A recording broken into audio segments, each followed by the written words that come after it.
The 10th National Assembly, and excitement has been building up across the country. We saw the House of Rep yesterday round up, or rather held its validatory session, and the Senate hopefully will be holding hers come Saturday. People always want welfare, development, and good governance, and the onus lies with elected leaders to deliver good governance to the people. And in the light of this, to actualize this, leadership should have a strategy. This morning on our breakfast show, we shall be taking a look at the tax before the 10th House of Assembly. And we have in the studio the coordinator of the Center for Legislative Engagement, Yaga Africa, Dr.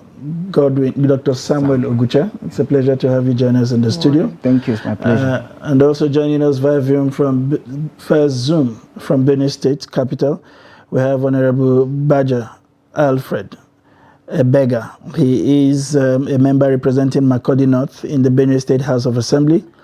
And from the Sunshine State capital, Yola, we are also being joined by Barrister Sunday Warigira. Barrister Sunday Wigira, I am corrected. Good morning and thanks for joining us this morning. Thank you. Barrister and Mr. Alfred, it's also a pleasure to have you join us this morning.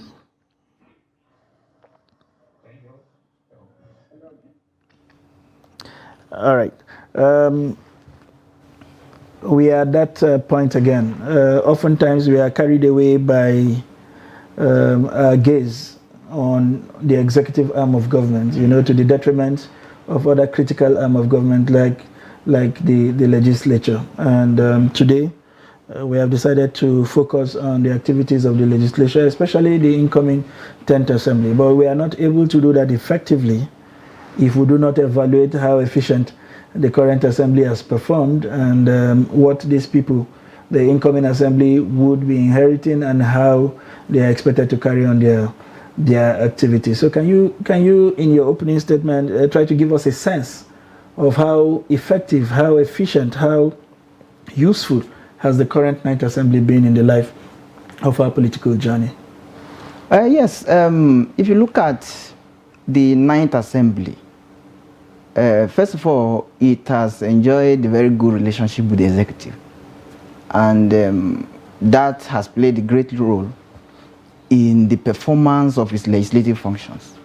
So if you look at the three basic functions of the legislature, which is lawmaking, oversight, and representation, you find out that because the relationship existing between the two arms of government has been cordial, performance of those functions, you can give a pass mark in the sense that you don't see that rancor. You can compare the 8th and 9th assemblies and then the difference will be clear.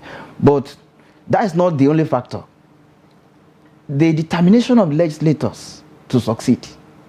You will see the number of bills, over 500 at the House, for example. The validatory session was held yesterday, and if you see the figures, very encouraging. I can say they have done well. The leadership, top notch. Members also cooperating to perform. But I can tell you that the task before the 10th assembly is not an enviable one. Reason being that we have a very high turnover of legislators. So what does it tell you? It tells you that the assembly has lost capacity, has lost experience, and capable hands. So when you have high turnover, what does it tell you? Because only about 30% or thereabouts of the current legislators are returning. So it tells you that you have new legislators, and what is the effect? When you have new legislators, they are going to start learning from the scratch. Many of them don't even know what a bill is, as it is now. So you have to now start building capacity all over. Committee activities, they are new to. Then you see other forms of legislative activities. So when you put all these things together, you will realize that the 10th assembly has a lot to do. and that will tell on the basic functions of the legislature. All right. To bring in one of our guests now, Honorable Badger. I hope I get that correct. You have to help us with what the right pronunciation is when you come up. But my question comes to you. And Doctor here has given us an opening statement where he suggests that the relationship between the executive and the legislature has been nothing but cordial. But from a layman's perspective, a cordial relationship between these two arms of government simply signifies that one has become a rubber stamp rather than providing its, rather than being firm in its role of checks and balance. How would you describe what we have had in the National Assembly in the face of some kind of bill that seemed to have enjoyed a speedy passage rather than a critical evaluation, especially what we saw with the Ninth Assembly that led to our public debt shooting to as high as 73 trillion?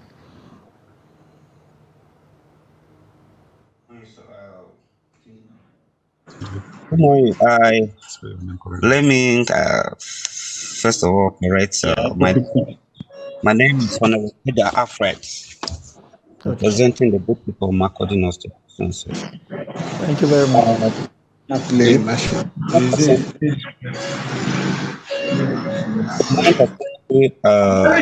The relationship between family and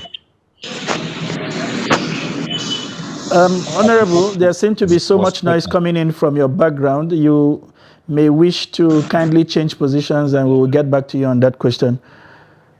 Yes, we seem to be having challenges. So how would you describe people who have referred to our National Assembly as a rubber stamp in the event of this cordial relationship you talked about? Yes, people say that because most of the time decisions of the National Assembly do not go the way they expect.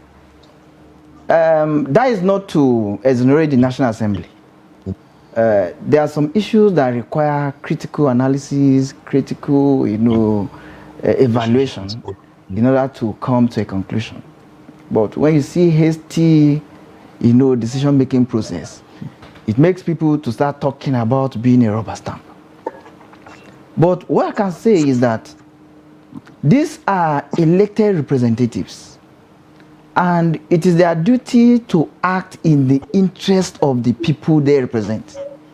Now, when they, validate or approve requests by the executive, people, start saying, oh, this is a rubber stamp legislature, this and that.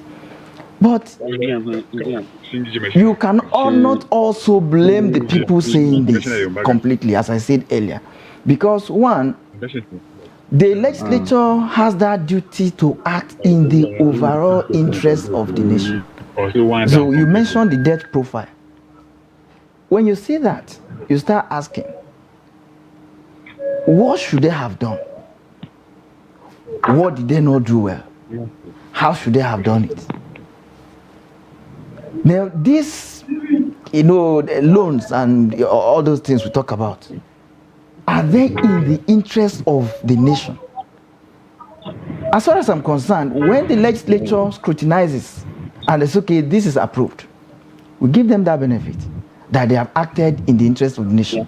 But when other experts analyze, they say, look, this ought to have been the other way, especially when the debt profile keeps piling.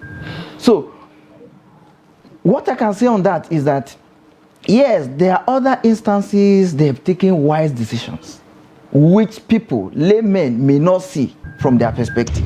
But definitely, there are other decisions that ought not to have been taken. Okay, so let's come back to the states now. Now the new states, houses of assembly, we know their challenges actually differ from, one state to another and all that. But what do you think is the task ahead of them, and what do you think would actually shape, the character of these states' houses of assembly? I have bad news for you.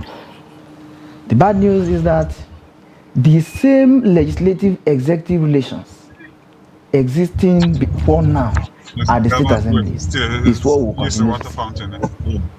The first issue we talk about is the recruitment process. How do we elect these legislators? Okay. Yes. All of them, or I say majority, are there at the mercy of their governors.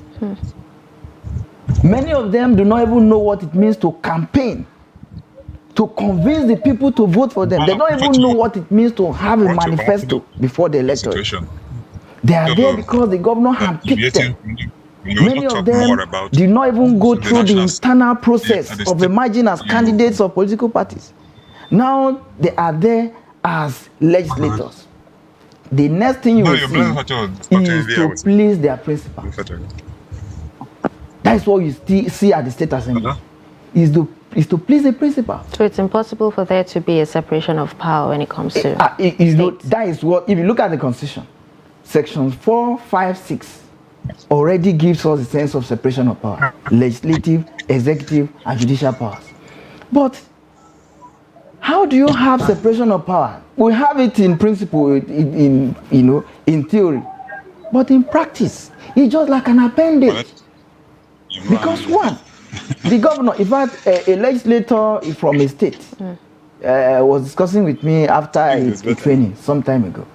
He said, doctor, in this state, we passed the budget in a day. I said, how did you do it? The governor walked into the complex with the bill, appropriation bill. The House suspended its rules, passed it that day, and the governor left with a law. That was it.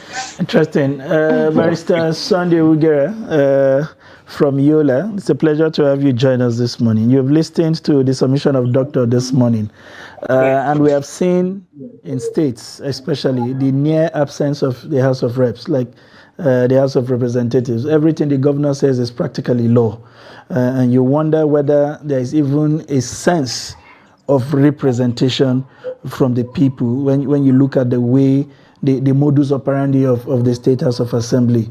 What do you think needs to change going forward if we must see leadership represented at the grassroots? Well, thank you very much for the opportunity and privilege.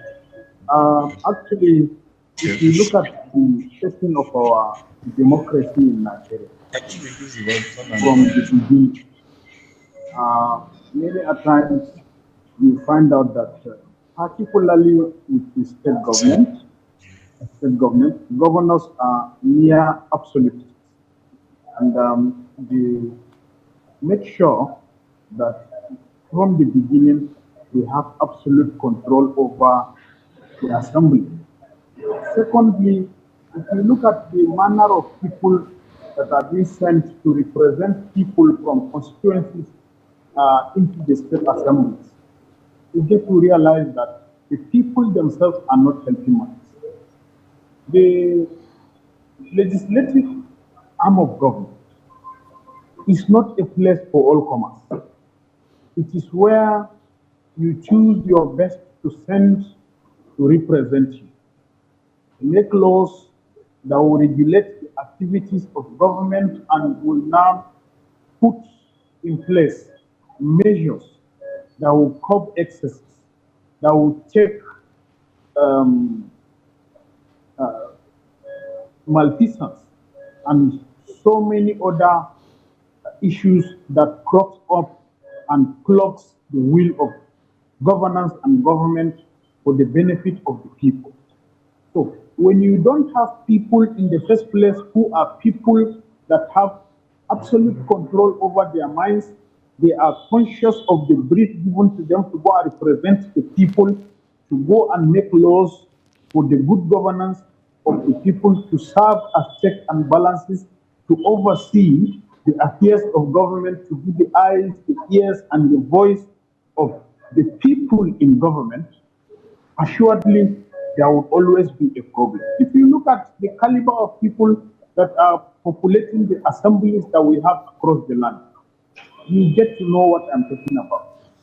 You bring someone who does not even know his left from his right, cannot distinguish what is right and what is wrong, does not even know the fundamentals of his brief, being a representative of the people in the legislative chamber to be a legislator. Someone will come and tell you that all his achievement in the legislative house is that he has built wells, he has dug wells, and he has constructed boreholes, he has done this, he has done that for his own people.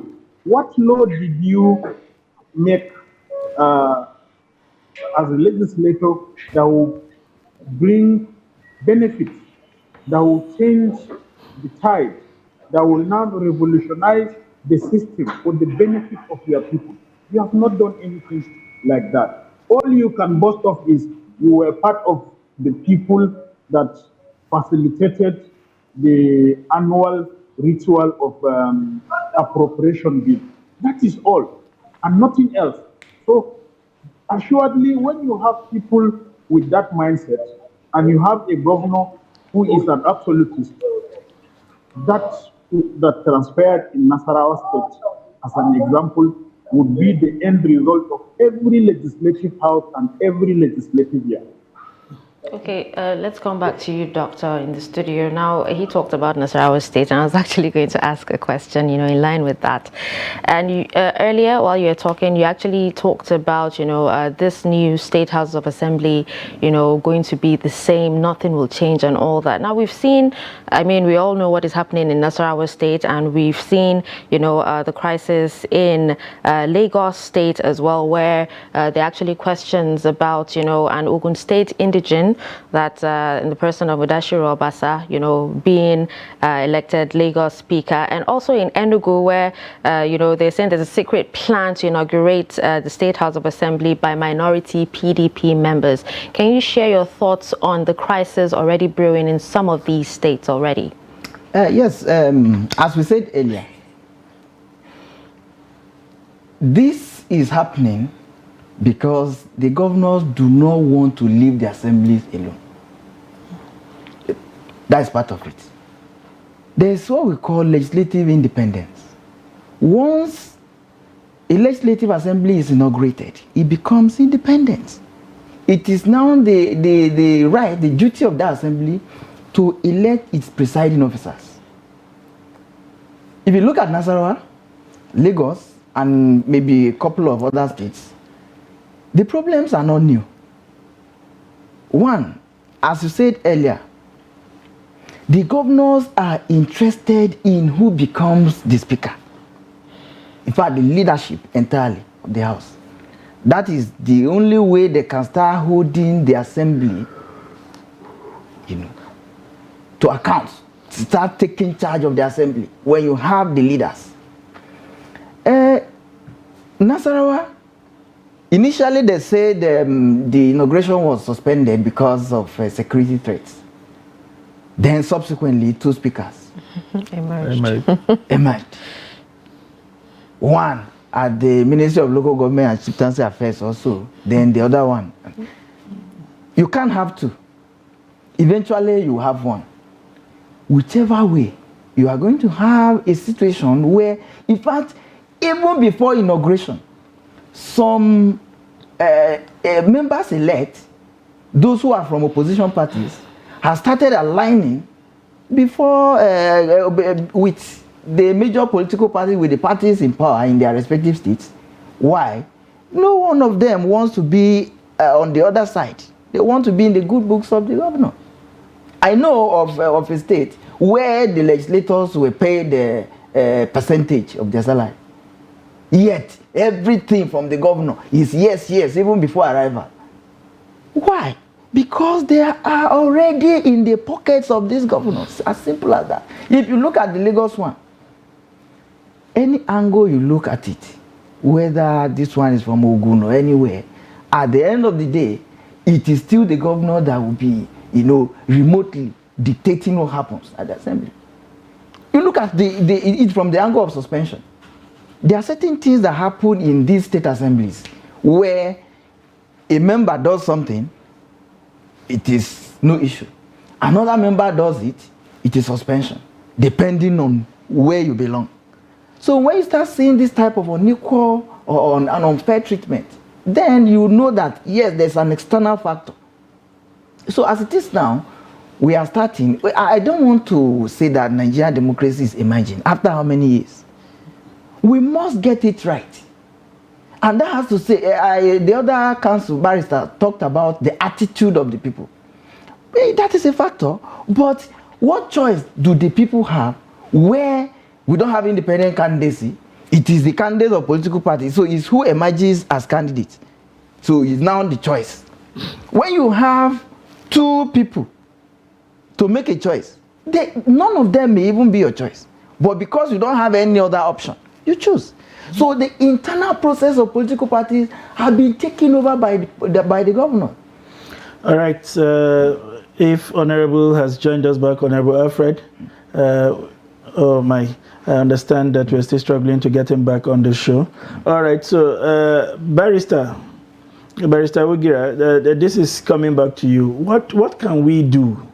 As it is, we have chosen the members of this assembly from the ones that have been provided, as Doctor has mentioned in the studio.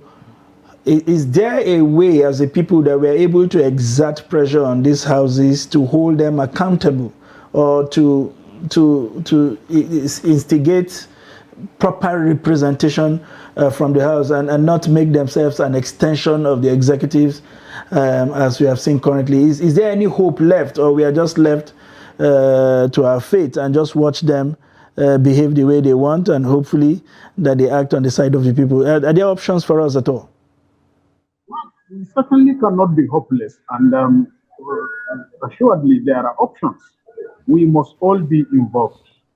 Every one of us, we must all be involved. One thing we must know is that if we remain passive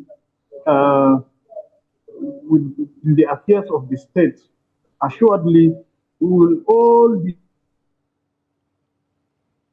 about voting in people. Yes, we may not have alternatives, like Doctor said, but then the pressure is not just going to be on the legislators alone, it must also be on the governor. The executive must also be put under pressure to do the needful, to see to it that the assembly is an integral part of our democratic process, and where the assembly is stifled, where the assembly is strangulated, our democracy will definitely not flourish, and it is going to be against the people, which is at variance with what democracy is all about. So every one of us, everyone, when I say everyone, I mean every one of us, traders, civil servants, non-governmental organizations, people in the private sector, we must all take charge, and we must see to it that we also help our various legislative assemblymen to deliver. Some of them may even be running away from the people, but then we need to also ambush them, because we need to help them. Some of them are helpless, some of them are beyond help actually, but that doesn't mean that we will just allow things to go that way. By the time we occupy ourselves with the activities of government and then ensure that everything goes to our favor. And when I say to our favor, the favor of the generality of the people, not just as individuals, but as a community, definitely there will be changes. It's not going to be easy, because it is not easy also surviving as an individual as it were today. But then when the state fails, we should know that our predicament would be worse than we are today. So it is incumbent on all of us to put more effort. The law has given us that power to participate. After all, they are our representatives in the first place. They have our blessings. We should demand that they should also come from time to time to rub minds with us. It is lawful, it is constitutional. We must also insist that these are what we need. Every community, every constituency should have a think tank, sort of, should have an agenda, should have a program that will be foised on its representative to ensure that that is delivered before the assembly, that is achieved by the assembly, and that is implemented by the government. Thank you. I understand that Honorable Alfred is now back with us. Honorable?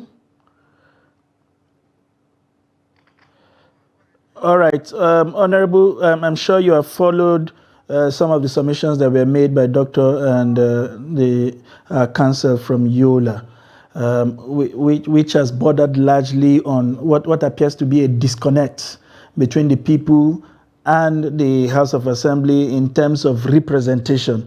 We have seen largely how most of the state House of Assembly have become an extension of the executive. From somebody who operates from within, what exactly do you think are those impediments that sort of rubs off on your independence, on the House asserting its independence as it should, at the state level, for instance?